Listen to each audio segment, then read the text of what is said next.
I tell my kids this all the time, and I really mean it. Your instincts are designed to protect you. They were given to you by God at birth with one job. And that job is not to get elected to some stupid statewide office. There's no senator instinct. They're not trying to sell you a reverse mortgage. Your instincts are not trying to get rich. Your instincts only exist to protect and serve you. That's it. They're the most reliable guide you have, so trust them. Despite all the noise, if you actually think about it, and it's my job to think about it, all of it is designed to get you to ignore what's obvious. What's obvious? And they do that for two reasons. One, there's a certain power trip involved in lying to people in a way that's so obvious they know it's a lie, but making them believe it anyway, because really only God can do that. And that's what they loved about COVID, when it was so clear that everyone who got the shot was still getting COVID. They totally got off on preventing you from saying that, because that's true power. It's easy to fool someone. It's much harder to get someone to repeat a lie he knows is a lie, right? And that made them feel powerful. So that's the first thing. The second thing is they try to make you feel like there's something wrong with you, that you're in some weird minority of people, like some freaky subcategory that just doesn't want to castrate kids. What? You don't want to castrate? What's wrong with you, man? This country was built on child castration. We wouldn't have an America without child castration. Like, what? And you're like, really? Is that really a weird view? Yes, it is.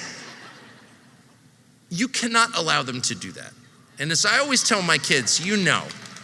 For example, if you're talking to someone and you get the creepy vibe, like Tim Walz, I'm just throwing that out there. I've never met Tim Walz.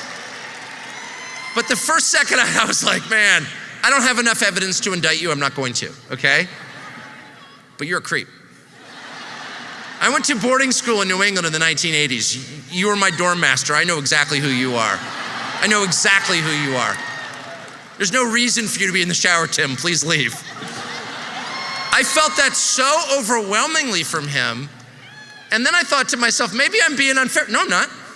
Again, I'm not going to accuse him of anything specific. I have zero evidence. And I'm not going to bring charges against him because I can't, right? That's a process that requires proof. I don't have proof. All I have is my spidey senses, and they're never wrong. And if I feel like you're a creep, I don't know exactly what you're doing, but you're doing something, you weirdo, because I can smell it.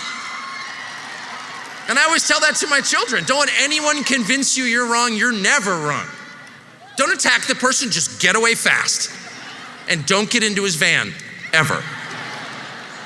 That's fair, right? I don't care if it has heart-shaped windows and funny bumper stickers, don't get into his van. The same is also true for deception. I don't know what you're lying about, but I know you're lying.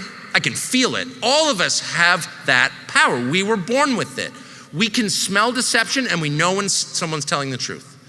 We can't always prove it. Usually I can't prove it. But if you've ever been around someone who's saying something you've never thought of before, but it's true, it hits a different way. It hums like a tuning fork. You can feel it inside. That's true. I never heard that before. I have no evidence that that's true. I've never even thought of that. That is true. I know that's true. The truth, and whoever's yelling yes, yeah, baby. Because that's the feeling you have inside when you hear something that's true. And they're always like, have the fact checkers assessed? That's not on Wikipedia. That's not true. The CIA hasn't vetted that. That's a conspiracy theory. Okay, it's still true.